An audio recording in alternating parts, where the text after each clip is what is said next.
6 മാസം വരെ കുട്ടികൾക്ക് മുലപ്പാൽ മാത്രമേ കൊടുക്കാൻ പറ്റൂ. പക്ഷേ നമുക്കറിയാം പല സാഹചര്യങ്ങൾ കൊണ്ട് അങ്ങനെ കൊടുക്കാൻ പറ്റാത്ത അമ്മമാരുണ്ട്. അവർക്ക് മാനസികമായിട്ട് അതൊരു വലിയ കുറ്റബോധം കൂടിയാണ്. അപ്പോൾ അങ്ങനെ വരുമ്പോൾ ഈ കുട്ടികൾക്ക് അങ്ങനെ ഒരു സാഹചര്യത്തിൽ നമുക്ക് മുലപ്പാൽ മാത്രം കൊടുക്കാൻ പറ്റിയിട്ടില്ല.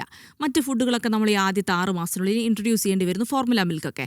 അപ്പോൾ അങ്ങനെയുള്ള കുട്ടികൾക്ക് ഈ രോഗപ്രതിരോധ ശേഷി കുറയുന്നൊക്കെ പറയുന്നത് സത്യമാണോ? രോഗപ്രതിരോധ ശേഷി കുറയുമെന്ന് ചോദിച്ചാൽ കുറയും. പക്ഷേ നമ്മൾ ആലോചിക്കേണ്ടത് മുലപ്പാൽ കൊടുക്കാൻ പറ്റാത്ത സാഹചര്യങ്ങൾ വളരെ കുറവാണ്. ഒന്ന്, പ്രത്യേകിച്ച് റേഡിയോ തെറാപ്പി അല്ലെങ്കിൽ കീമോതെറാപ്പി എടുക്കുന്ന മദേഴ്സ്, അല്ലെങ്കിൽ ചില മുലപ്പാൽ പറ്റാത്ത വളരെ റെയറായിട്ടുള്ള ജനറ്റിക് കണ്ടീഷൻസ് ഉണ്ട്. ഇങ്ങനത്തെ ചില റെയർ സാഹചര്യങ്ങൾ മാത്രമേ മുലപ്പാൽ കൊടുക്കാൻ പറ്റാത്ത അവസ്ഥ വരുള്ളൂ. ഭൂരിഭാഗം സമയത്തും അമ്മക്ക് കാര്യമായിട്ട് മുലപ്പാലില്ല, അല്ലെങ്കിൽ വേറെ പല കാരണങ്ങൾ കൊണ്ട് മുലപ്പാൽ കൊടുക്കാത്തതാണ്.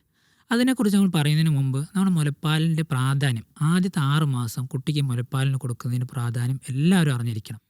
കാരണം കുട്ടിയുടെ ഏറ്റവും ഫസ്റ്റ് വാക്സിനേഷൻ എന്നറിയപ്പെടുന്നത് മുലപ്പാലാണ്. അതിലൊരുപാട് ആൻറ്റിബോഡീസ് ഉണ്ട്. ആൻറ്റിബോഡീസ് എന്ന് പറഞ്ഞു കഴിഞ്ഞാൽ പ്രത്യേകിച്ച് നമ്മൾ എടുത്തു പറയേണ്ടത് IgA എന്ന് പറയും. ഈ IgA കാര്യമായിട്ട് മുലപ്പാലിൽ അടങ്ങിയിരിക്കുന്നുള്ളതാണ്. ഈ IgA ആണ് നമുക്ക് ന്യൂമോണിയ ഉണ്ടാവാതിരിക്കാൻ, അതുപോലെ തന്നെ ഇയർ ഇൻഫെക്ഷൻസ്, ഗട്ട് ഇൻഫെക്ഷൻസ്, ഇതൊക്കെ തടയാൻ മുലപ്പാലിലുള്ള ഈ ആൻറ്റിബോഡി സഹായിക്കും. അതുപോലെ മുലപ്പാലിൽ ഒരുപാട് ഇമ്മ്യൂൺ ഫാക്ടേഴ്സ്, ലൈസോസൈംസ്, ഇതൊക്കെ അമ്മയിൽ നിന്ന് മുലപ്പാലിലൂടെ കുട്ടിക്ക് ലഭിക്കുകയാണ്. ഇത് നമുക്ക് വേറെ പാലിൽ ഇത്ര കിട്ടില്ല എന്നുള്ളതാണ്.